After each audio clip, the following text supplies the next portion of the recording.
Art Versations podcast. Hello, listeners of the Art Versations podcast. Hello. I can keep going. We're not going to do that. Let's just roll the intro music.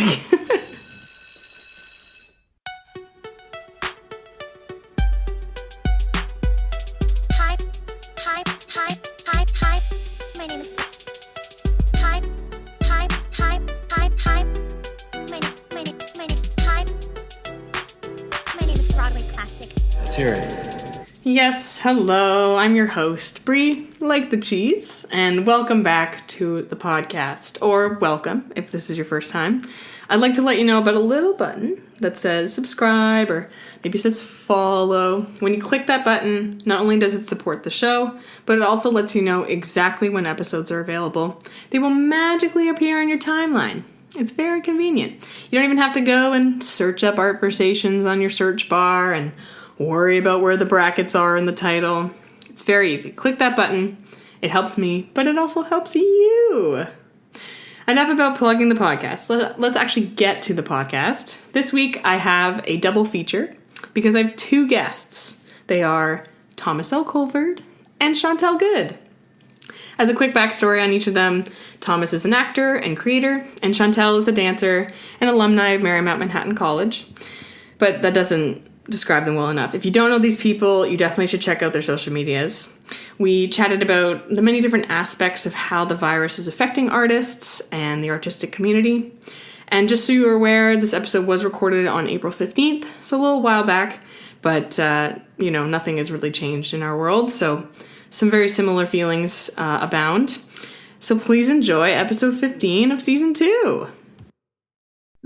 Become the next Crystal Pite during this period, like whatever you feel. Probably not gonna happen. It's probably not gonna happen.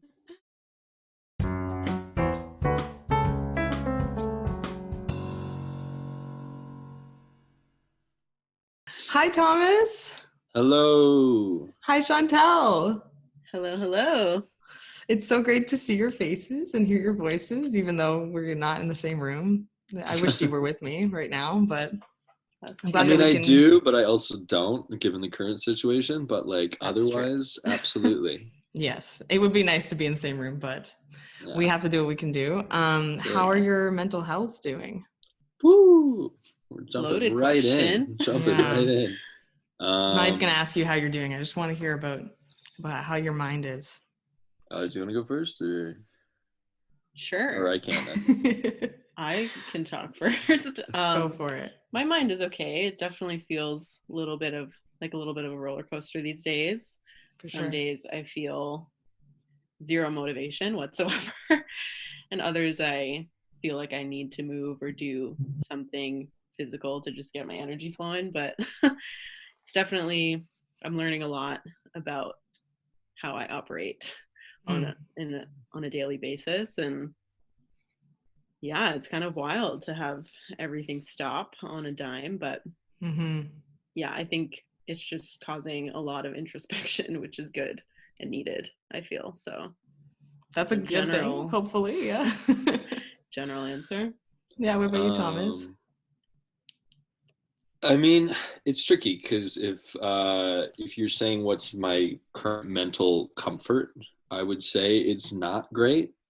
But if you were asking my mental health, which you did, I would say it's probably doing well, in the sense that it's doing what it needs to process and deal with this.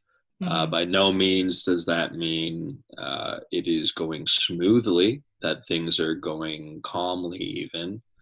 But I think the fact that I'm able to stay connected for the most part, and when the challenges arise, which they definitely have been arising, I'm still able to navigate them and still have access to the tools that I have. So in that sense, I would say it's great. If you're talking about how smooth or calm things have been, to me, that's a different question with a very different answer. Right.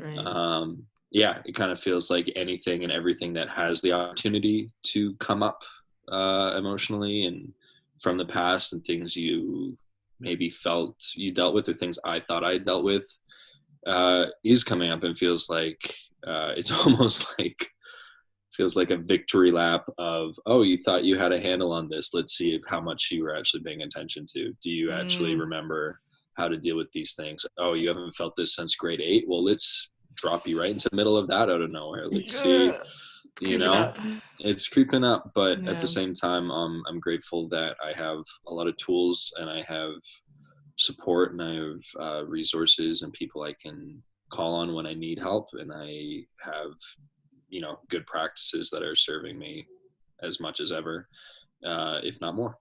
So nice. Yeah, I mean, it brings up a large question of like, as humans, we have to sort of put things on hold for our jobs or for other people, right? But with all of this extra time, we do have to do a lot of introspection, like you were saying, Chantelle, and like, in some ways that's a good thing. In some ways we can work through things, but yeah, it can also, like you say, bring up some weird and past feelings. How have you been able to like get through that? Like what tools specifically are you using? For me, journaling has been a huge help. Nice. Meditating has been a huge help. I've been using the Schumann's frequency, if you're familiar with that. It's like 7.83 hertz. And that has been super specifically helpful. I also just am in a good habit of leaving space for my feelings and speaking it, and in a good habit of reaching out and not holding things in. So there's a lot of emotions being filtered and processed and being, one to the next, to the next, to the next, hour by hour. It could be a different extreme, but there's space for them. And I'm not judging myself for it. I'm not shaming myself for it. And it's a rocky road, but I think it's also a healthy one to allow myself to feel it and to let it pass instead of pushing it down and letting it explode later. That's great to hear. There's going to be a lot of extreme things that are felt because it's a very extreme situation we're experiencing.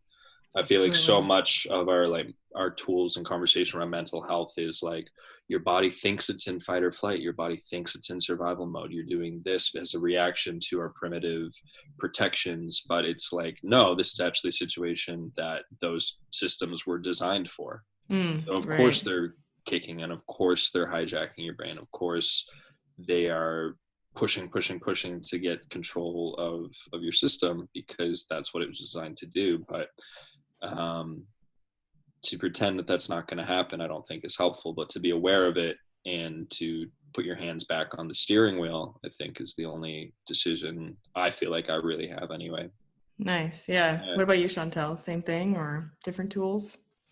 Similar tools. I mean, definitely the journaling, meditating, train is really helpful.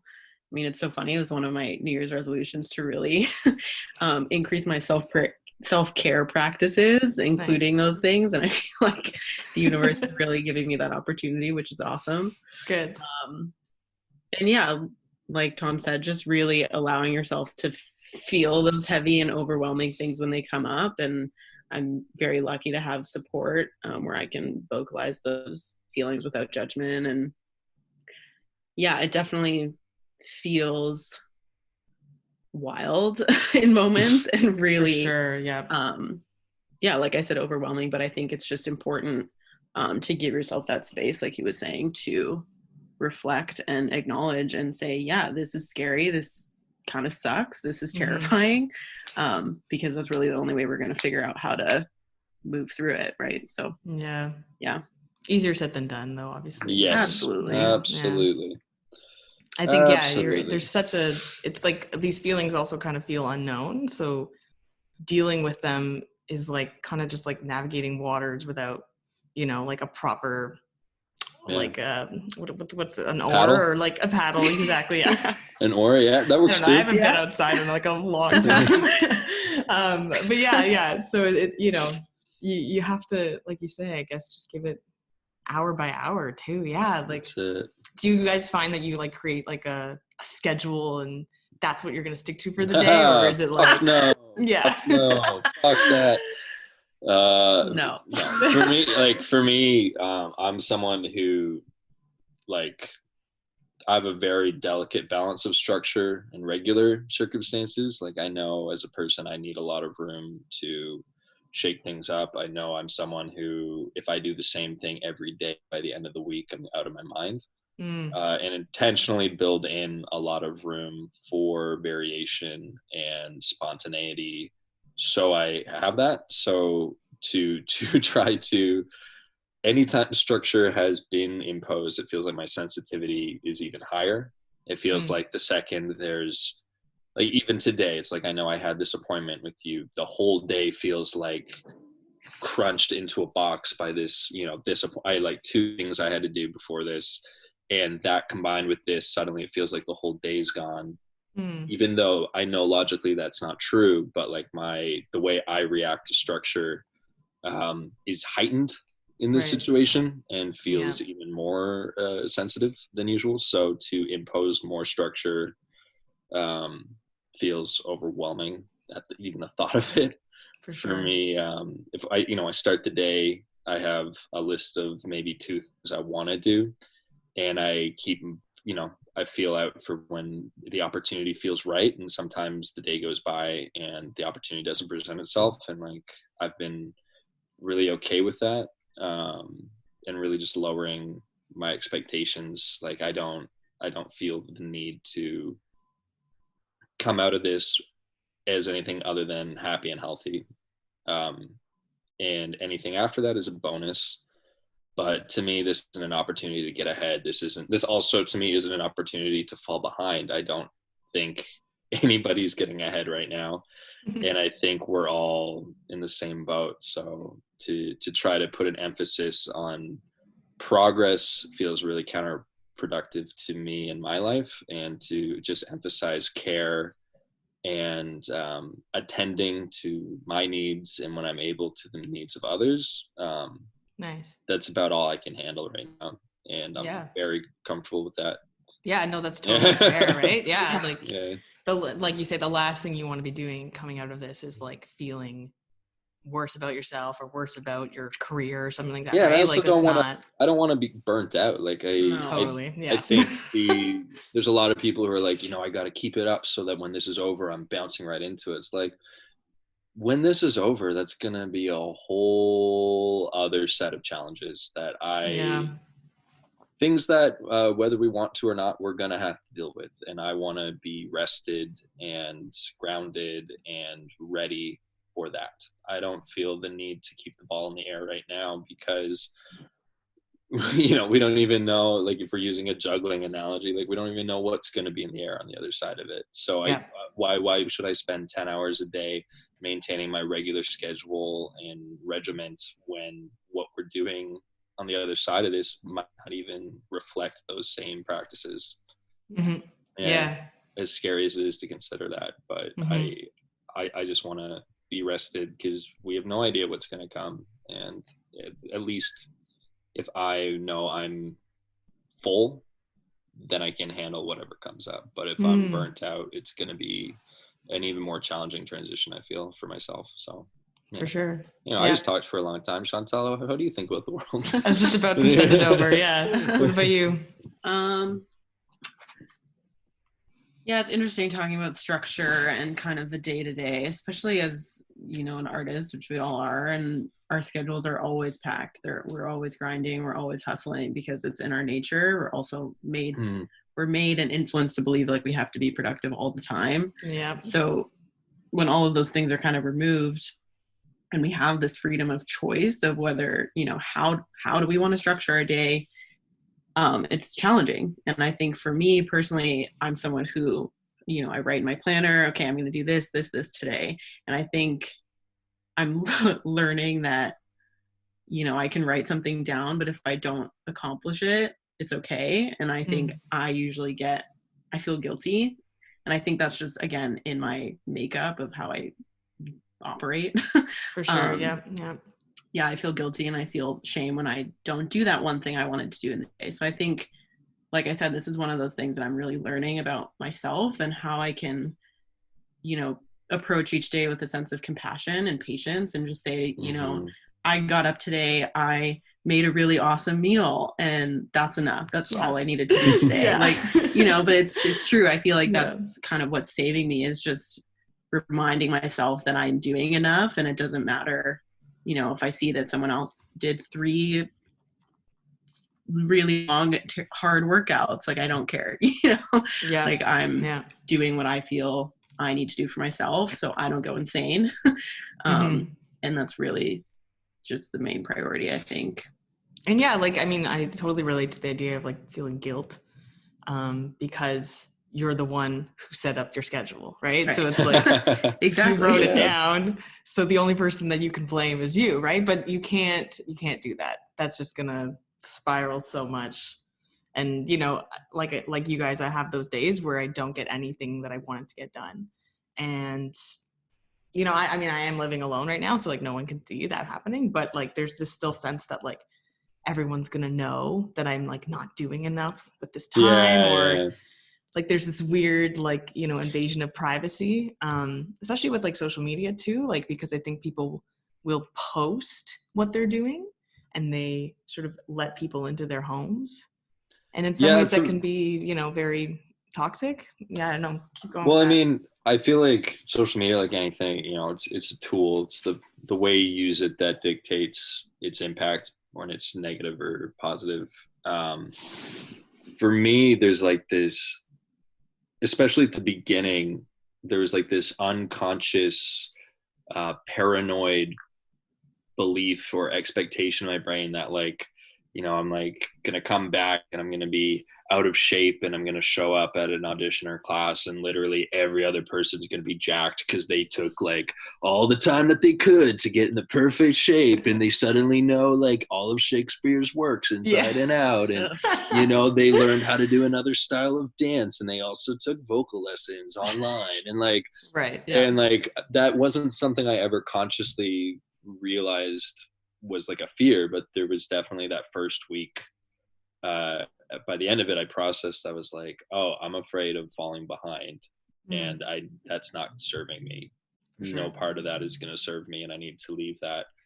And constantly reminding myself whenever fear does come up, whether it's in terms of that thing of like comparison in the industry, or whether it's financially struggling or worried or this or that, or thinking of my family, or thinking about literally any aspect of my life that, you know, feels like it's hanging in the balance right now, the thing that keeps grounding me is we're all in the same boat. And even, you know, I do cautiously optimistically feel, you know, they're going to figure out systems to accommodate this many people. But the thing is, maybe they won't. Maybe they will completely drop the bag. Maybe they'll completely fuck us over. And there's still hope in that, because there are so many of us in that boat, so many creative people, so many smart people, so many people needing to find a solution. Even if it doesn't come from leadership, it will come from the community. We will find ways to move forward because too many of us are depending on that. Wow. Yeah. I love that. It's a good way to look at it. Optimistic. And of our community. I get freaked the fuck out. But if I can bring myself back to that thought, it reminds me, even though it's not in my control, it's in no one's control. And we're all going to have to figure it out together. So there's some level of hope in that. It might be like the most amazing opportunity for the whole community of artists, or even just the dance community, to just really rally together. I mean, this is the greatest collaboration we've ever faced. And it's up to us to decide what we want to contribute to that. We can contribute chaos, or we can contribute, you know, selfish, scared thoughts, or we can, you know, take the time to take care of ourselves so we're in a better position to work together. Which, you know, inevitably we're going to have to. No matter what. I don't see any version of this where on the other side it's not going to take a huge coordinated effort to get things back on track. So and definitely like it'll be a new environment. I mean, who knows? You know, who the fuck knows? I hope we learn. I would imagine. And I would hope. But, you know, there's there's definitely people in the world that want to make sure things go back exactly how they were, which to me is absolutely fucked. But you know, there's lots of people in the world who are fighting to make that happen, and I hope with all my heart that they fail. And I think it's on us. It's like, what are we going to contribute? Not even after, but like someone was saying, like right now we're already building the world that's on the other side of it. You know, every person who is choosing to buy more from Amazon when they could be finding a local business to order from instead. You know, every single time someone is getting their groceries at a huge corporation versus like the small vendor on the corner of their street or the bodega or whatever it is, it's like it goes beyond just food and shopping, but like that's one example of like right now our actions are already impacting what the other side is going to be. And then it's going to be even more transparent and even more arenas by the time we get to the other side, I think. So it's something we all kind of need to grapple with, like not just what that world looks like, but how am I using what's in my control and what gifts I have and what influence I have to put forward energy to that reality, because otherwise you're just enabling the people who want to put it back together the way it was, which is broken and gonna fall apart again at some point. It might be in another 100 years, but it's inevitably unsustainable. And this could very well happen again in our lifetimes, you know, like, I mean, this could go down, and there's people in South Korea right now being tested who already got the coronavirus, went through the hospital, healed, and have tested positive for the second time. Oh my gosh. You know, and it's just like there's so much we don't know. So the more that we're conscious of the things we do know, and conscious of the things that we are in our control, and conscious of the things that we want to contribute, the better. Long-winded answer. No, yeah, but I mean, worth saying, like, we want to be so present that the future seems easy enough to digest, you know, or at least available to digest. I don't think it's going to be easy, but if you're in denial about it, there's no way you can approach it. If you can't even look it in the face, how are you going to deal with it? Yeah. Challenging not, you need to be able to meet it, you know. Whatever it is. Yeah, and you know, I should asterisk, you know, everyone has their own way of coping. So I get it. Some people are not in a place or in a position where it feels safe to do that. Yeah. And I'm definitely empathetic to that. But the more we can help each other, and I'm just speaking for myself here, obviously, but like the more I think we can help each other get on the same page, and the more we can support each other to wrap our heads around what this moment is. You know, it's not, you know, everyone thought it was 2 weeks. It's not going to be 2 weeks. It's not going to be till the end of April. It's not going to be done when the warm weather comes. It's not going to be back to normal in September. Yeah. Likely we're looking at this situation or some version of it until there's a vaccine, which even if they do that in a year will be record breaking speed.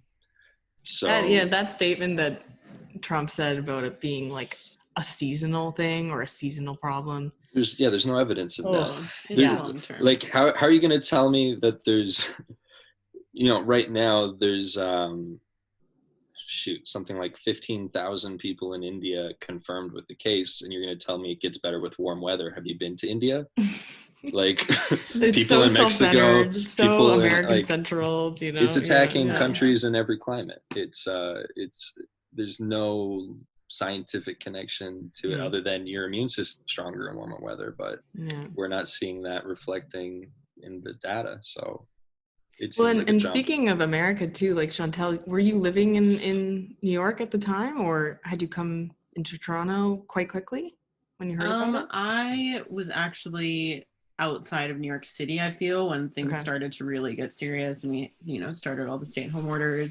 I was in upstate New York doing a residency, actually. So I was dancing in the woods and felt very isolated from the situation, which was difficult considering that there was so much going on outside of that space. So then once that was done, I went back to the city for less than a day. I kind of went back to the city and then left to come back to Toronto pretty much immediately. I mean, in the couple hours that I did spend in the city, it was scary, you know, it's eerie. I bet. It's wild to hear birds and see no one around.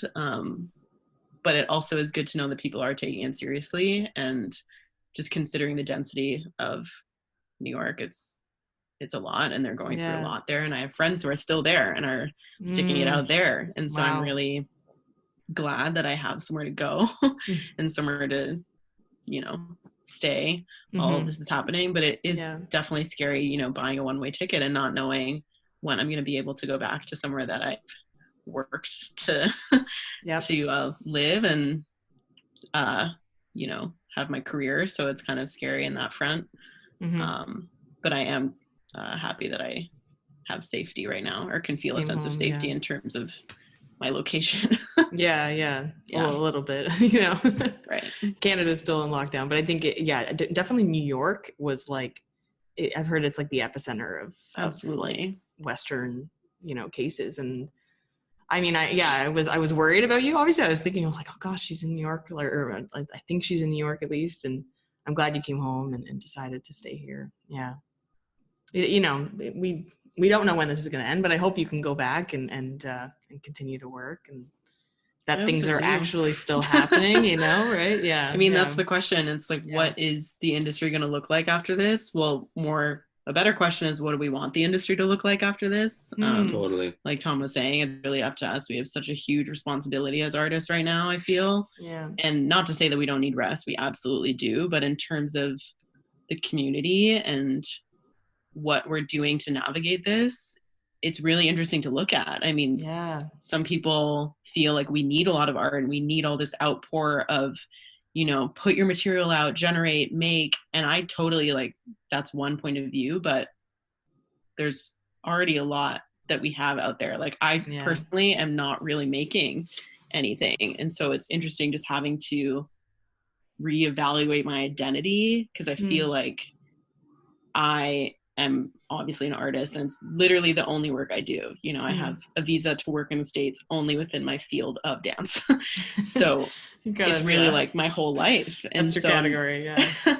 Now I'm having to really look at, okay, what else, how else can I feed this like part of me, this identity? Like, how can I engage with art that is meaningful to me? Like, I really am choosing what to engage with versus just, you know, scrolling and taking everything in, because that's so overwhelming and exhausting, like with the amount that people are making right now. And so I want to engage with art that is thought-provoking and will teach me something new that I don't already know, and that will highlight how important art is in its own right versus how dispensable it is, if that makes sense. Yes. Yeah, kind of touching on that, like I feel like the two categories that you're seeing with all this content, it's like there's art that's been curated for an audience, and there's art that is being produced to cope. And I think both are super valid, but I think it's an important distinction. Like, I think there's art that, like, for example, your podcast, this is something you've been doing. This is something you have a process that you are continuing to follow through on. You know, this isn't, I need something to do, so I'm putting this together, I'm putting it out there because I need to connect with my community, and not to shit on that, because that's totally valid in a different way. Like, people, you know, if so much of your life is centered on creation and you're completely overwhelmed right now, creating creates a source of normalcy. Connecting with those people in your industry and those coworkers and colleagues, that creates a sense of normalcy that we're all totally lacking and a lot of people are craving right now.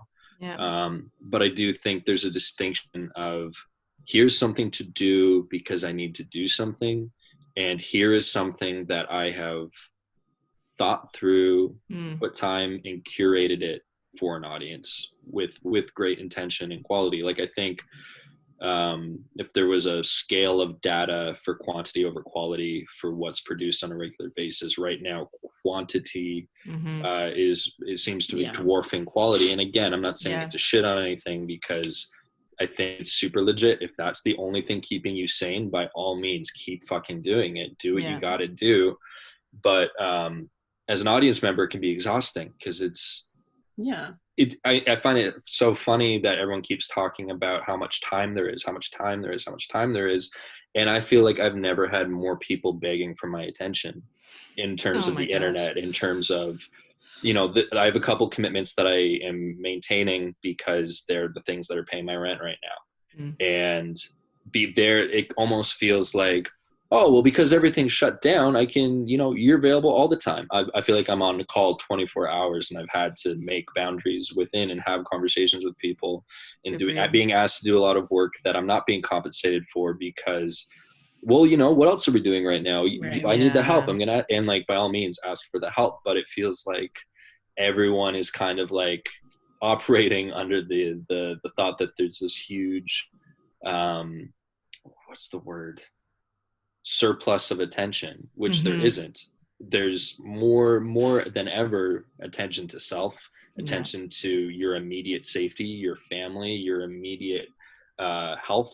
Like all of these things require, I'd say, like a third, if not more, of my day is just spent like staying on top of like the escalation and the new developments of what's happening, as well as the same category of like what's happening with my family. They live in a different province. How do I keep in touch with them? How do I make sure that they're okay? How do I contribute to their mental health and all of this? And how do the people I'm immediately staying with, like, how do we look out for each other? How do we support each other? That's such a huge chunk of my day before we get into commitments, before we get into things I'm immediately responsible for, other people's work, other people's businesses, other people's jobs, other people's students, other people's clients that I'm again responsible for. You get to the end of that, the entire day's done. Plus we've got to cook meals, we've got to stay on top of things. And then I'm going to pull up Instagram and I've got a million people saying, hey, I've got this idea. Can you participate in it? It's like, I actually kind of can't right now. Yeah. And I'm so grateful that you would want to work with me and that you thought of me. But it's not this thing for a lot of people that, there's not this surplus of time. There's not this surplus of attention that people seem to be thinking. Just because certain people are able to sit and watch Netflix literally all day, and I'm not shaming that at all. Because again, if that's your bag, fucking embrace it and live it. Whatever is working for you, fucking do it. But don't assume that everyone's in the same boat. Because I think there's a lot. I think of like parents with small kids. I have no idea how the fuck they're doing that right now. I know, right? I feel this way with the small responsibilities that I have. I can't imagine being directly responsible for the well-being, health, education, and general sanity of one or multiple small humans. Like for sure. Yeah. So this thing of like producing content and producing it, I think as an artist, it's to ask for someone's attention is a big ask in today's world. I think it's always been a big ask, but I think that's something that as artists, it's important to take seriously. Like for me, I really am specific of who I send what to and what I make broadly available and how I do it and the language of which I do it and how pushy I am or how broad I am or how specific I am. I think it's really important that to ask for someone's time is like, that's the one thing you can never get back. Money you can get back, experiences you can exchange. There's so many things that are renewable, but like time isn't one of them. And so to ask for someone's attention, ask for someone's time, I think is something as an artist you need to take really seriously. And I think that's why we train so hard. That's why we agonize over the details, why we nitpick the exact framing of what we're trying to present, because it is a big ask. And to me, in all of this, it seems like there's a lost perspective in that. And again, obviously I have really strong feelings about that, but I also totally acknowledge and accept that that's the only thing people are doing to get through the day. So then it's like, okay, the responsibility falls back on you as the audience, you as the consumer. What boundaries do you have to put in place to allow others to cope in the way that they need to, but also protect your own sanity and your own time and your own boundaries within that? It's such a personal question, right? It's like, so complicated and it is so messy, but even if you do feel as strongly as I do, I think it's super important to allow space for the people who need that right now, because it's not fair to tell them to cope a different way, because maybe they don't have that. Maybe that's the only thing that they have access to. Yeah. So all that to be said, hold your boundaries and hold empathy and space for others if you can. Mm-hmm. But you have to be sensitive, right? Yeah, like to the other people. I'd say that's like mentally where I'm at, but philosophically very much on the think about what you're asking of people. Mm-hmm. Yeah, and like you're saying, sometimes it feels like time is actually moving faster, even though we've slowed down, because we have like to say that we have all this time, we want to fill it and we want to put things in it, but then we lose sight of actual break times, meal times, FaceTiming family, like the core things that we actually want to put time into. Or required. Required to. Yeah, totally. Yeah. But it's messy. Like I get it. I have no shaming on anyone doing anything right now, unless they're actively deciding to put other people at risk. That's probably the only place I draw the line. But yeah, as long as you're staying home. Yeah. If you're staying home, do what you got to do. Bottom line. Yeah. Well, I mean, we've been talking very seriously for the last 40 minutes. I wanted to maybe just lighten things up, maybe talk about certain things that you found joyful to watch or read or listen to in this time, something that has been keep bringing you some joy or some form of creative inspiration or spark. Anything come up? Oh yeah.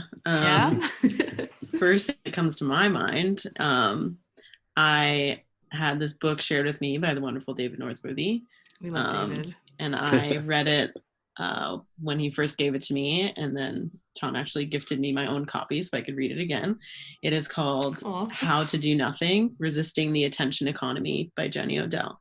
I don't know. That's amazing. That is read it. I've never, no, but that's perfect for right now. I think I would highly recommend it to anyone looking for a read that feels extremely poignant and relevant in this time that we are in. It's kind of wild that I am rereading it during this time. What a gift. Basically, Jenny is an American writer, visual artist, editor. She's brilliant. And she talks about less, it's not about how to sit on your couch and literally do nothing. It's more about how we can change what we perceive to be productive.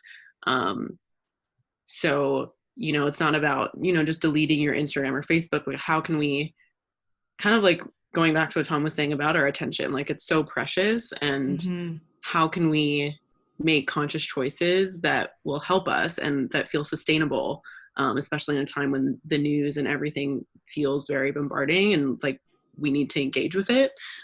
She really goes into, yes, because of capitalist structures we're made to be doing all the time, but how can we really reframe our attention to see more of the world around us, especially now when we can't leave our houses. Like, how can we be with ourselves while still engaging and owning our responsibility as artists and as people in society, but in a healthy, sustainable way? And it's just a great read. And I feel like every time I open it, there's a new offering and something that makes me feel comforted, only to know that she wrote this because she felt that way in that time. And it feels like she's speaking to to the reader in terms of like, this is hard, but these challenges are here for a reason, and you can choose what you do with it and what you do with this time. Wow. Yeah, it's really amazing, and I highly recommend. And I love that you've been picking it up like frequently, like going back to it. Like, and even just exactly like referencing certain chapters or passages that I have saved or written down. Like it's really well articulated also, so it's not too overwhelming, but the language is also very good. Nice. So it's an educated read, but can also provide a lot of comfort. Well, that's definitely on my book list for sure. If I can somehow get it to my apartment soon. But wow. And I mean, like, you read a lot. I'm assuming like it seems like books are something that you digest well. And I think when you have some time to do it and actually read, like, I don't know. For me, I sometimes read and then I just forgot what I read, right? Like it didn't even go in my brain, you know? Like I'm glad to hear that it's like processing well in your mind. Yeah. Yeah. And also she highlights something that we've talked about in this one conversation in terms of, you know, we're kind of made to see productivity as things that are new, that are constantly generating. And she really talks about how we can be productive through maintenance and care. So not making something new, but just taking care of what you already have. And that can be applied to really anything, whether it's something you're making or working on, or yourself, you know, your being, you know, it's really about taking care in this moment versus making something new just to have it out there, just to feel like we're a part of this machine of generating. Kind of going off of that, there's this article I read probably like 2 years ago, but it keeps coming to mind during this time. And basically, it was just talking about how powerful boredom is in creativity. And it basically, the article highlighted a series of like 18th century authors that we still studied their work today, but they all had day jobs. Like these particular group of authors that they looked at, they all had day jobs doing extremely monotonous work. Like one of them was a house cleaner for a family, another one worked in like a shipping yard, another one just like cleaned up a shop, and none of them needed the money. All of them had at this point moved to a place in their career where they were selling their books, and somehow even in that time and age were taken care of financially, and they kept all these jobs because the boredom they experienced on them allowed their mind to drift to such creative ideas that it influenced a whole second like launch of their career, a second package of works that they created even after they had quote unquote made it. And they valued that boredom, and they valued the space that allowed them to not be toiling away writing, because it was a part of their process that they valued and maintained. And that keeps coming to mind of like, oh, these moments where we do get to feel bored, or we do get to feel like nothing's happening, or we feel like there's nothing to do but sit and be with ourselves. I think those are valid on their own, period. But if you really need to spin this to, I need to use every second to be growing as an artist and a person, it's taking care of yourself, A, full stop, does that. But B, if you really need to spin this some way, there is so much power in boredom that informs, it gives your space room, it gives your brain space and room to wander and stumble upon things you may have never otherwise discovered. So no matter how you look at it, it's something that's powerful and useful. So important. I wonder too, like when you feel bored, when you truly feel like a lack of inspiration, because that's what I think boredom is, right? It's like this feeling of like I don't know where to go, I don't have a path or something. You are then forced, or not forced, it almost kind of feels like the creativity comes a bit more naturally in my eyes. Like it doesn't feel like you have to write or to dance, right? Like you decided to sit down in front of your page, and that's enough to make something happen, right? Totally. I don't know.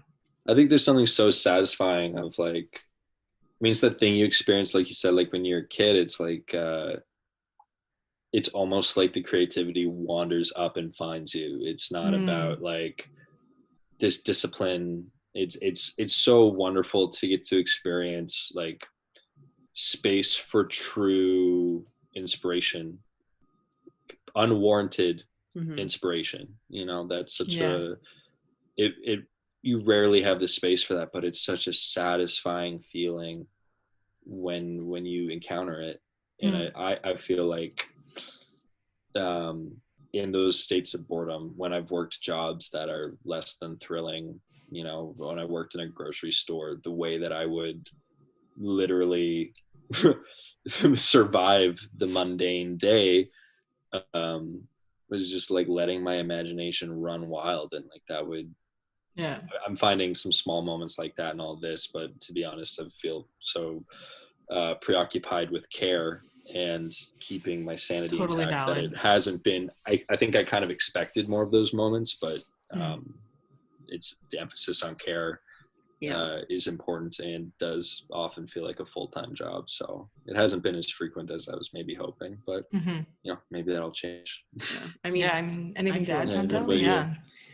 Yeah, just in terms of those moments not happening as often as we might expect. I think what I am trying to remind myself is that I'm not any less of an artist as I was before. Absolutely. Because of those moments aren't there. Oh, It's like, that felt good to hear. Yeah. I mean, we put in so much work all the time in what we do. And even when we're not creating necessarily, we're still living and being an artist in our lives. It's still a part of us. And I think that's just a constant reminder I give myself, because sometimes I feel like I need validation, or I need to make something to feel like I'm still doing it, but I know that I am. And I think just resting in that is enough, or it really helps me, just like even saying it out loud, like, I'm an artist, I'm a dancer, this is what I do, it's what I've been doing, and I'm going to keep doing it once this phase is over. Right. Yeah. Like in the future, it's always there. Yeah. And it goes back to what you're saying about like the importance of art. Like a lot of people who are not genuinely artists or generally artists are turning to Netflix or turning to books because now they actually need it. They need that release or the therapy that comes with the art, world, the escape. Oh yeah. Yeah. Totally. So, I mean, like, you don't have to feel validated by what you create, but it definitely brings a sense of like individualism and pure authenticity in yourself when you just sit and see what happens, or when you stand and see what happens, right? Like letting yourself have that space to create is it's so genuine. Yeah, that's really great to hear. I'm really glad about that. I mean, go for it. I was just gonna say, I think like there's a lot of value too, and I feel like because it's such a unprecedented in our lifetime event, it feels like everything that we create needs to be this like world shaking work. And it's like, how about like, let's just, if you need to create, just like create some stuff, and it could be fucking awful and you never have to show it to anybody, but but like take the pressure off to like write your Pulitzer winning memoir or create your become the next Crystal Pite during this period, like whatever you feel. Probably not gonna happen. It's probably not gonna happen. If it is, I think it's still gonna happen if you make it wait until after this is over. Right. I mean, like you said, we're all going through the same thing. Yeah, in different scales, and we have different responsibilities, but the community is going through this as a whole. So exactly, it's not really anything to fight for. Like the competitiveness has totally been swiped, right. Like what a weird feeling for people like us, I feel like a lot of the stuff that's being like, I see some casting calls going out, and it's like there's stuff where they're trying to collect footage of like people doing Zoom, and like they're trying to figure out how to, and I get it, like it's a band-aid for the current situation, and I believe there's probably a way for someone to do it in a really meaningful, lasting way, but a lot of it just feels, and I think this goes back to something you said, but it feels super temporary. It's like, when all this is over, am I really going to want to watch the music video that's like a bunch of random clips of people dancing in their living room on their webcam footage? Is that something I'm really going to go back to 20 years from now? Or is it just something for the sake of putting something out? You can put it out now to say you did something. Like, it's to fill the void. It's to fill the void. And again, super valid, but an important distinction, I think. Yeah, and the internet is so... it's so unlimited, like there's just there's never like a lot of good boundaries, I find, or like good filter on what I want to receive or what I am ready to receive in some ways, because like when I scroll, it's a randomized, well, I know there's an algorithm to it somehow, but it feels very randomized, like this person now, and I have to digest that, and I have to trust that it's okay, but I've been taking time off social media, and that's been really great, you know, That's like awesome. to Yeah. just stop. And you know, like the whole reason I wanted to continue my podcast during all of this is because I knew it was a way to just touch base and like see different people's perspectives during all of this. Totally. Like I'm, you know, and I appreciate your honesty and the very philosophical in some cases answers, because I think it's still worth having discussion about art, and we can still Absolutely. continue it. Especially with, But, yeah. like, we all love art, so like why the fuck Yeah, wouldn't we? absolutely. Yeah. Now all of a sudden we hate it or something, you know, like we Yeah. have to, No. we still No, need to no. talk about it. Yeah. Absolutely. What else did I want to see? I mean, we talked about creativity, where it's been gravitating towards. I'm not going to ask you guys obviously about any upcoming things that are going on in your lives, but I'll tell you, upcoming events. Great. I'm going to eat a lot of ice cream. I'm going to eat all that ice cream. I'm going to go buy more ice cream, and then I will eat that. And every 20 Nice. minutes, I will ask for a hug from the nearest human. Yay. Or I will hug myself when I am alone without a human and pretend someone else is hugging me. Very exciting, upcoming slate. Stay tuned. Follow Yeah. for the updates. I love that you have each other too, that like, you know, you can lean on each other for all of the hugs. Yeah, and yeah. physical I mean, stuff. yeah, the first bit we were in different spaces, and yeah, I was definitely losing it a bit, and it's been hugely helpful to, you know, have someone to share the space with. But even when that wasn't available, just so people aren't listening to this and being like, well, fuck you, I don't have that. When I'm single. Yeah, It's just me in my apartment. Don't worry. Yeah, like I found it just helped. Like I found before we were in the same space, I was spending like 6-8 hours on the phone or FaceTime a day, and that like literally was very much life saving. Just trying to stay connected. I mean, Just still having. I'm such a it. people person. I'm such a extroverted person. To have genuine connection, even if through words or through audio, you know, it's still tangible, even though it's not physical. Yeah. Even though, you know, that doesn't quite make sense, but you know what I mean. Yeah. Does it make sense? Yeah. Quantifiable. It's not tangible, but it's quantifiable. That's the word. Yeah, I mean, we're physical humans. Like we crave touch, right? Yeah. Like, have you been dancing more, touching people more, or have you been, you know? Definitely not touching people more. Definitely not touching people more. Definitely. I mean, I already don't dance as frequently as I used to. For me, I've been writing a lot. Nice. But I was dancing a bit, and I like dancing for my own sake, and I like making up silly dances in the kitchen. Nice. That's my favorite stage at this point. True. Yeah, I mean, definitely having less urges to move as I normally would. But I think in the moments that I do, whether I'm teaching a Zoom class, which is an interesting experience in itself, but I want to hear about that after, actually. Yeah. Or, you know, just being silly and dancing around the house, it does feels good. Nice. But I'm not one to create this false sense of normalcy of, this is exactly like dancing in a big studio in New York. Like, it's not even close. It's not even close. So I think just being okay with that and knowing that this is what I have right now, these are the resources I have right now, is enough for me. Yeah. I mean, I want to hear about it. Teaching a class of, I mean, I'm assuming at least 10 people, but you can't have immediate interaction with them. You can't really see what they're doing. Like, what is that experience like? There are pros and cons. And I mean, Tom teaches acting on Zoom, so he can on his experience. But in terms of a dance class, as a teaching artist, I thrive of being in the room and being able to feel energy. It's what fuels me as an educator. For sure. So my first class, I was extremely nervous, and I had that moment of doubt of, wow, am I good at this? Can I even do this still? Which was scary.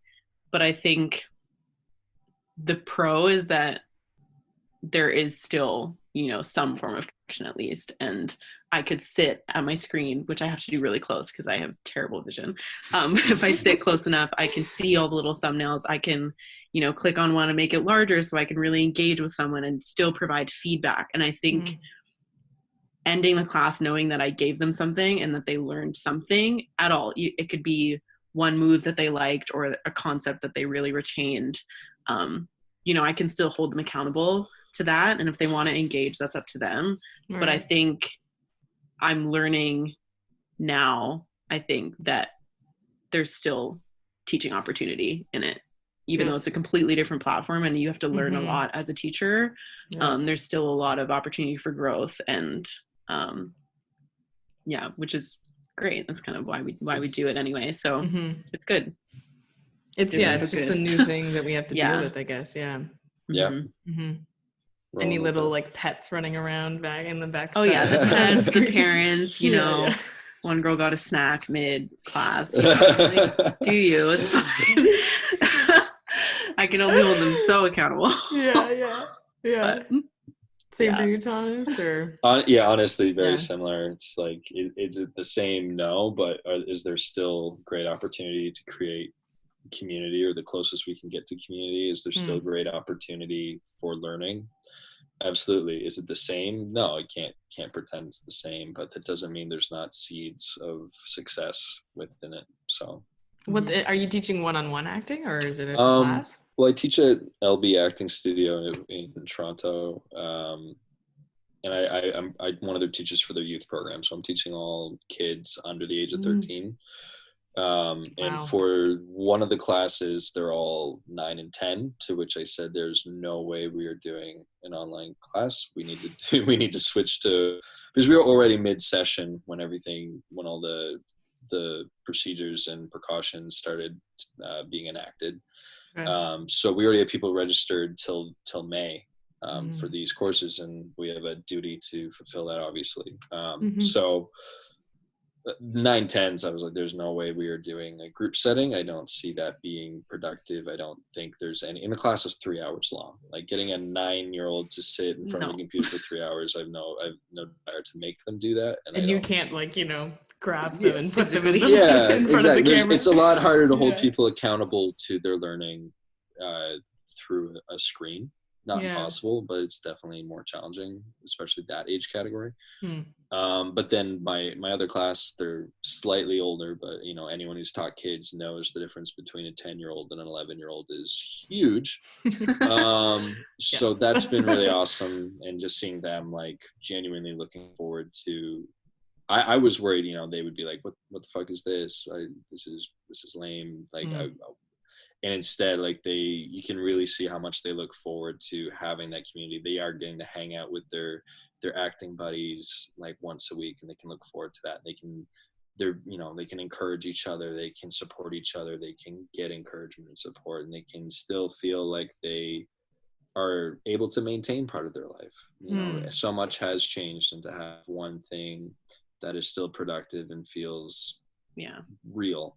There's some real connection happening. There's some real learning happening, and in an environment that,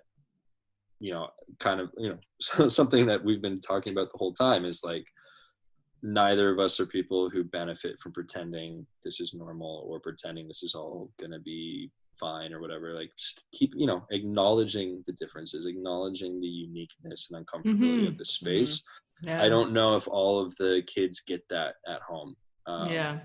And it seems like a lot of the schooling, whether it's by choice or not, there's a lot of pressure on the school system to maintain the same kind of process, which I don't think is realistic.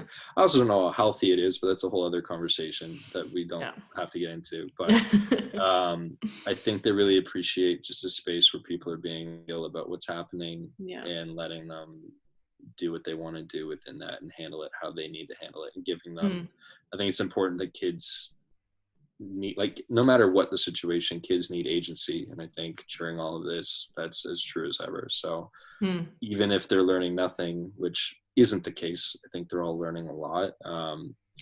giving them an opportunity to actively participate in what happens and how they get to interact with their environment, I think is really valuable. So I'm grateful to get to provide that. And we learned some stuff too, so it's cool. It's something, I guess, right? Like it is, Yeah. and it's a good way that you guys are still making money and still staying, employed. But yeah, I like think, having, yeah. A roof over my head. It's it's tight. It's tight for everybody. Yeah. But I'm grateful that the government, for the people who aren't making money right now, the government is providing a really good alternative, and I think that's, I'm definitely critical of the government for a lot of things, but I think that's something that's been really amazing. And I think there's a lot of artists that are kind of fighting to I need to, if I can get one more Zoom class, I'll be okay. And I'm like, honestly, if you can just go get your money, it's waiting there. Go get your money. The government is here to take care of us. If that's going to help you, do not feel shame in that. There's a good chance in a month that's exactly what I'm going to be doing, and I feel very calm knowing that that's available. And I think any artist that feels like they have to be providing for themselves right now, don't. There's help there. Ask for it. Take advantage of it. We're lucky to live in a country that is doing something about it properly. Yeah. So very much. We don't want to add too much stress, right? Like that it's already there. So exactly. I mean, it sounds like even though these Zoom classes are still a viable option, like you both would rather be in class, in person. I would, but I love for sure connecting with people. I'm it's glad there's ways to kind of mimic it, but it's you can't beat human interaction. No. Would you see yourself, if we go back to normalcy, teaching in person and via Zoom, or? I'd have to be working to a very specific financial goal to be doing that. Gotcha. I think if I, in a ideal situation, I wouldn't have to do any of that. Nice. To say I'm not going to do any of that, well, who the fuck knows what the future holds, but for sure. Yeah, it wouldn't be my first choice. Same for you, Chantelle. Yeah, no, the online platform feels necessary and great for right now, but I feel like if we do have the opportunity to be solely in person physically with each other, I would definitely choose that over the screen interaction. Right? Yeah. I think if the entire industry moved to online, I would probably find something else to do with my life. Yeah. That's just not to say that there's not value in that, but it's not something I'm inspired to be a part of. I think there's lots of people who could do incredible things with that and are moved to do incredible things with that, but that's really not what turns me on. So fair. Yeah, I mean, we as artists, we need each other, right? We need we need collaboration. We need absolutely. We need, a little high five once in a while, Big fan of a high five. Yeah. Well, I mean, I hope you guys are continuing to support yourself financially, and if you do have to turn to the government, that's totally cool too. But stay sane. Stay healthy. Definitely. That's the goal. I mean, I'll give you a chance if you'd like to plug social medias or websites that you have, if you'd like. But I'll also link them in the description. Okay. Yeah, we're good. They're there. Yeah, you can look in the description. Go in the description, please. Yeah. If you wanted to, the mic is feel yours. So inclined, go for it. Great. Well, I will. Yeah. Thank you for the opportunity. Bri, I think you're such a wonderful host in person, let alone on a platform where you really get to utilize those skills. And I think it's awesome what you're doing. I think it's awesome that you're creating and sharing a platform and creating a space that really does feel safe to have honest conversation. I think that's so important always, but especially now. And the fact that you're providing that for us and providing that to your audience is something I hope you feel super proud of, because it's fucking awesome. Yeah, Thank you. and meaningful and very thoughtful of you and generous, because you are also contributing time, let alone asking others to share it with you. So Absolutely. thank you for having us. Thank Yeah, you. thank you so Thank you much. guys. Like, I appreciate your honesty, and I'm so happy we could talk. And I hope next time it'll be in person, though. I would love that. Yes. Yeah. I would love that. All right. Well, we'll sign off. I'm going to pause the Absolutely. recording, but we can continue to talk. Thank you so much for listening to the Art Versations podcast. If you like what you heard, subscribe, rate, and leave a review to help the podcast grow. As well, follow the podcast on Instagram at ArtVersationsPod. That's ArtVersationspod. You'll find photos of each of my guests so you can match a voice to a face. Let's keep the conversation going. DM me with your own thoughts about art, as I would love to hear them. I'm always up for a good old-fashioned chat. Till next time.